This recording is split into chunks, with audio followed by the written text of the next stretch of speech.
हंसवाहिनी प्रथमं भारती नाम द्वितीयं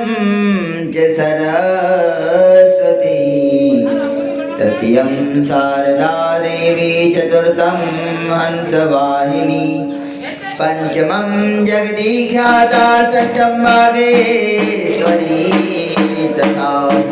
सप्तमं कमपि प्रोक्ताष्टमं ब्रह्मचारिणी नवमं बुद्धमाता च दशमं वरदायिनी एकादशं चन्द्रकान्ति द्वादशं भुवनेश्वरी द्वादशैतानि नामानि सत्यं यः पठेत् नरः जीवाग्रे वसते नित्यं ब्रह्मरूपा सरस्वती सरस्वती महाभागे विद्ये कमललोचने विश्वरूपे विशालाक्षी विद्यां देहि नमोस्तुते विद्यां देहि नमोस्तुते जयन्ती मंगला काली भद्रकाली कपालिनी दुर्गा क्षमा शिवा धात्री स्वाहा स्वधा नमोस्तुते रत्नाकरा धौतपदां हिमालया किरीटिनीं ब्रह्मराजर्षिरत्नाढ्यां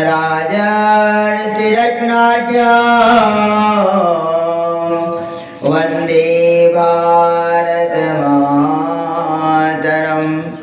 या देवी सर्वभूतेषु मातृरूपेण संस्थिता नमस्तस्यै नमस्तस्यै नमस्तस्यै नमो नमः या देवी सर्वभूतेषु विद्यारूपेण संस्थिता नमस्तस्यै नमस्तस्यै नमस्तस्यै नमो नमः नमस्तस्यै नमस्तस्यै नमस्तस्यै नमो नमः।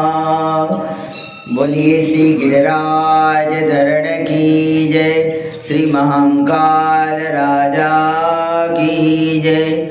ओम नमः पार्वती पते हर हर महादेव हर